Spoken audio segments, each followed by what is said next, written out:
Hi, my name is Tim Raes, founder and managing director of Aussie Expat Home Loans, the most trusted and reliable mortgage brokerage for expat Australians. Today, we're talking about buying the future family home. What are the tax strategies that you need to be considering before you purchase? I'm very pleased to welcome back Tristan Perry, managing director of tax and accounting for RP Private in Singapore. Tristan, appreciate having you back. Thank you, Tim. Thanks for having me. Today, we're talking about something a bit more fun. So, buying the future family home. Yep. It's a conversation I have almost every day. Yes. With people here. Even with myself. Yes. It's when we're expats, when we're offshore, part of our journey here is, I like to call it, becoming a bit more self-sufficient or being able to build more wealth than we could back home. Yes. A lot of people want to have security when they go back. They want to know that they have something to go back to. Yep. They don't want to have to go back into the rental market, which is quite a scary thing in Australia. It's quite tough these days. Yep. Yeah. So, part of that buying strategy is obviously, for a lot of people, they're not going to move home straight away. Like I said, it's the 2 to 4 year plan. Yep. What are the tax considerations they need to be thinking about if it's an investment property and then they move back into it? So that's what I really want to help break down today.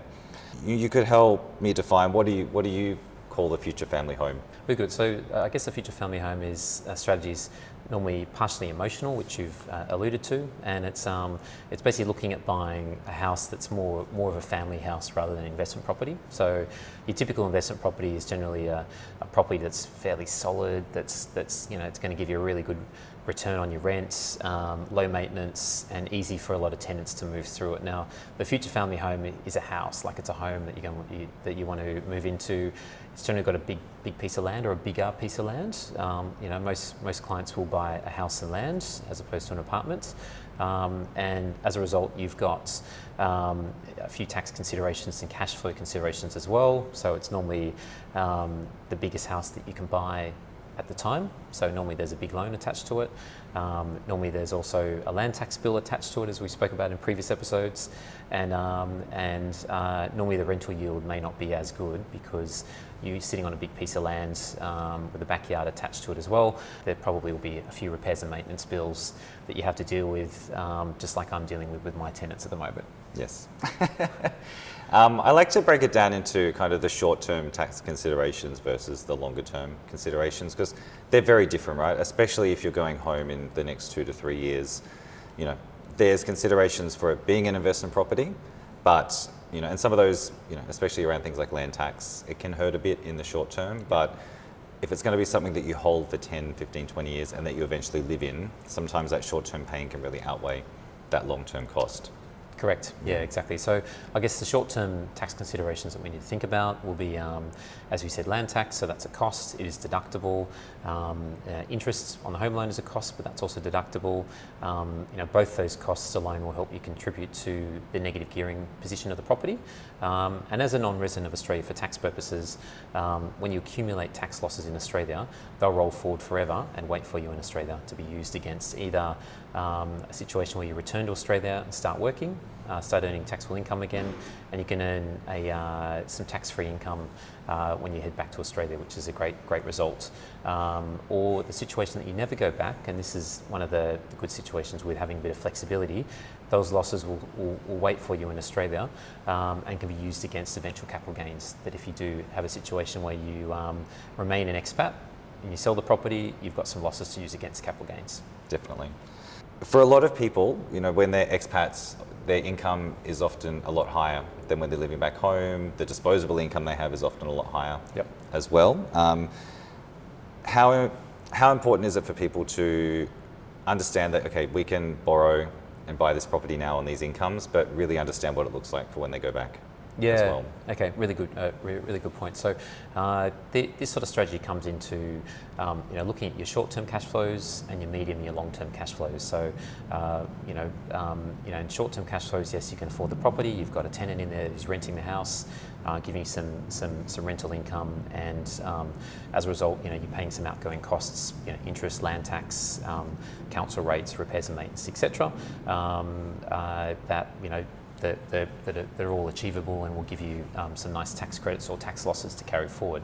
Now, when you're looking into a situation where you're about to return back to Australia, as soon as you return to Australia and move back into that property, the interest on the property becomes non-tax deductible. So as soon as that happens, that interest becomes a lot more expensive, because when you're in Australia, you need to earn $1 of income, you need to pay tax on that, and then you need to pay the mortgage. So something like a 6% mortgage might actually result in being an effective tax rate of more like 9% after you've earned the money. So generally with clients, having a strategy where you can collect cash or collect investments in Singapore or Hong Kong or wherever you're based, generally you'll be enjoying those investments capital gains tax-free and income tax-free, which is not too bad. Yes. And then just before you're about to return to Australia, look to encash those investments and pop those on the mortgage. So you can reduce your mortgage, reduce the amount of interest you're paying, because at that point there it becomes non-tax deductible. You want to maximise your tax credits, tax losses whilst you're whilst you're offshore, and then as soon as you go back, you want to look to reduce that debt as much as possible. Definitely. I think understanding deductibility of the loan versus non-deductibility when you go back is one of the most important things for people. Especially the conversations I have with clients, they can get very focused on what the interest rate is, but there's the other consideration for a lot of clients is going interest only versus principal and interest. Yep. And for a lot of the clients that I talk to, I need to remind them that, okay, the cost on P&I might be lower, but your cash flow per month to pay that loan is higher. So just understanding how that fits into your budget as an expat, but then obviously when you're not an expat, is a very important thing to consider. Absolutely agree. Yeah. And something that you did a great job of setting up for myself and my wife was an offset account for us, which has been very handy for future planning for us, and also for a lot of my clients. Having an offset account is very handy. So with the offset account and keeping the loan tax deductible, if you are collecting cash and you'd rather put it against the property, placing it in the offset account as opposed to paying off the loan directly will still reduce your interest, gives you some flexibility going forward. So in the future, should you want to take that money out of the offset account, that loan remains tax deductible to that property. And let's say there's a change of strategy, which happens to a lot of expats, where they think they're going to go back to a particular house, move into it at a particular time, Yes. and then the boss comes knocking and says, hey, we want you in a different country, or we want you in a different state in Australia.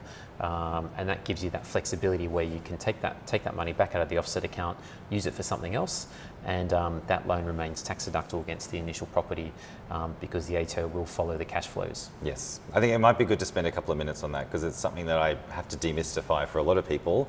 Is tax deductibility on a property is not something you can do retrospectively. Correct. So for a loan to be deductible against the property, the loan has to have been used to purchase that property, or if you do improvements for it in future, then you do more borrowing, then that portion of borrowing can be deductible. Exactly. As well. Well summarised, Tim. Yeah. And one of the other questions that does come up quite a lot is cross-collateralisation, and I know that's something that you prefer not to do, because it does result in potential issues in the future when you're trying to basically decouple properties. But just because a property is secured against a debt doesn't mean it's tax deductible against that debt. Correct. The ATO will follow the cash flows. So effectively, whatever money is taken in order to purchase the property, that's the cash flow, where the ATO will say that money from that loan was used to buy that property, therefore that loan there is tax deductible to that property. Correct, yes. So what a lot of people don't realise that is if they pay down debt against the property, so they've paid down principal on that loan, effectively the deductibility of that repayment is gone forever. So maybe we'll also spend 2 minutes on kind of redraw versus offset, because this is also a very big question I have with people. The whole reason that, probably the main reason offset exists is, like most things in Australia, it's a tax consideration. So the ATO has a rule where if you have paid money on the loan, paid off the principal directly, and then you do a redraw in future, so that's where you take money out of the loan again, the amount that you've redrawn is not deductible for tax purposes anymore against the property, because you've paid it down and then taken it back out again. If you use offset though, so offset is a transaction account against the loan, whatever money's in that transaction account offsets the interest on the loan per month. So if your loan's $1 million, $100,000 in the offset, you're only paying interest on $900,000. Yep. But the offset account, you can move money in and out of it as much as you want, and because you've never paid down the principal of the loan is still always fully deductible for tax purposes in the future. So what I always recommend to clients, especially if it's, they might think it's something that they're going to move back into in 2 to 4 years, and they may think they may not need an offset account.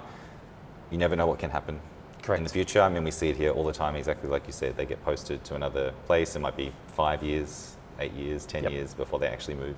Exactly. Might be hard to go home, like, we enjoy Singapore too much. Exactly. This is a conversation I have on a regular basis with my wife, Yes. where she always wants to pay the principal of the loan off, and I keep reminding her that it takes about 10 seconds to pay the principal off when you've got an offset account. All you Yes. need to do is transfer money from the offset account against the loan, and you paid it off, so you might as well keep the flexibility. And essentially putting money in the offset account, you've essentially repaid the loan from an interest calculation perspective, but you're keeping your options open for future tax deductibility Exactly. on the property. So it's just something, it's a conversation I have every day. So going back to purchasing the future family home, what are some of the key benefits of buying the home now rather than waiting until you return? It is an emotional purchase, and it's a difficult purchase as well, because if you're going to be living there, sometimes you want to go down there and get a feel for the property and decide whether it's a home for you. Some people are better at doing it than others, but the key benefits of doing it now rather than later on is today's prices rather than tomorrow's. If we look at historical data, the Australian property market does continue to go up over the long run. So that's one of the key points. Getting the tax deductions as well. Mm-hmm. So tax deductions, so the tax credits. So basically, if I buy a property today and I move back in 3 years' time, I've got 3 years worth of tax credits that are going to accrue up until that point. And there's also the emotional, the emotional piece as well. Basically, having a place to go back to. So as an expatriate, sometimes you feel a bit lost. Basically, that where do I call home? Actually, having a house in your home country can give you a bit of a plan to work towards. I think security is the biggest reason for most people. There is a lot of emotion in the purchase, but it's also removing a level of uncertainty, because if you purchase before you go back, you know what your situation is now. Often your earning capacity is at a very strong point in places like Singapore and Hong Kong, that you can maybe spend a bit more to buy what you really want, but again, if you've got a 2 to 4 year plan, which most people have, you've got those 2 to 4 years to really accumulate some cash, put it in the offset, and then go back in a much more comfortable position. Yeah, or even the situation where you, which we were talking about before, is you accumulate cash here, invest it in might be shares, equities, managed funds, which will be capital gains tax-free and income tax-free in both Hong Kong and Singapore, and potentially a lot of other expatriate destinations. And then just before you go back, look to encash that and then pop it on the mortgage just 5 minutes before you're about to move in. Yeah. And you could actually go one step further from that, is you could pay down, and obviously you'd need your help with this, but look to pay down the mortgage nearly to $1 remaining, and then redraw out the mortgage once you're back in Australia, and use those funds for another investment portfolio in Australia, which would create a new line of tax deductible interests or tax deductible debt, which is deriving interest, that would be help you offset against any investment income that you might earn from that new portfolio of shares in Australia. So when people talk about debt recycling, that's actually that's the strategy that they're Correct. talking about. I think we'll break that down in one of our other videos Yes, as exactly. well, because it's its own strategy I look in forward itself. to it. But it just comes back to the principle that I talked about before of redraw versus offset. Yep. It's important. You need to establish a purpose for the loan and to make sure that it remains deductible in certain ways. We did talk about capital gains in our first video, but maybe just to make it very specific for this scenario, it'd be good just to recap for people exactly how it works. Yeah, so capital gains on your future family home. So effectively, you're buying the property now whilst you're living offshore. It's an investment property for a number of years, and then you're moving into it to establish it as your family home, and then you'll live in it for a number of years and then sell it. So basically how the government looks at it in that situation is the first stage of the property, it's an investment property for all intents and purposes. In the situation where you buy it, you live in it for, let's say, 5 years, to make an easy number for me. Then you return to Australia, and then you live in it for another 5 years, and then you sell it. You've owned it for 10 years, 5 years as an investment property, 5 years as your family home. You're going to pay tax on half of it. And to layer on top of that, so you'll receive the principal place of residence exemption for half the life of the property. On top of that, you'll also receive the 50% capital gains tax discount on the tax component at 25%, because for half that time you were living in Australia as a resident for tax purposes. So essentially in that scenario, 5 years offshore, 5 years living in it, 10 years total time.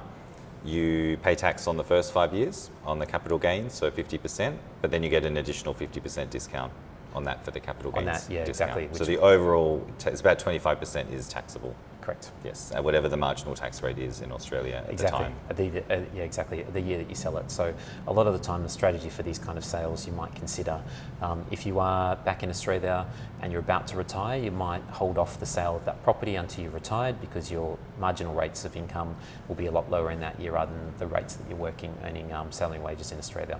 So try to save you from those horrendous 47% tax rates in Australia that everyone's aware of. Yes. And potentially bring it down to a much lower level. Yes. I guess just to recap some of the key points from today, obviously the main reason people look to do the future family home strategy, there are some tax benefits to doing it, but the main thing is security for a lot of people.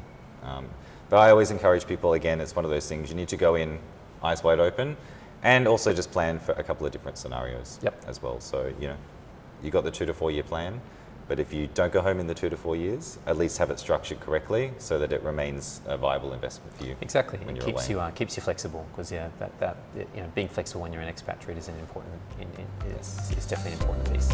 And like everything, it's just important to get advice. Yep. Upfront. So, Well said. thanks, Tristan. Thank you, Tim. Cheers.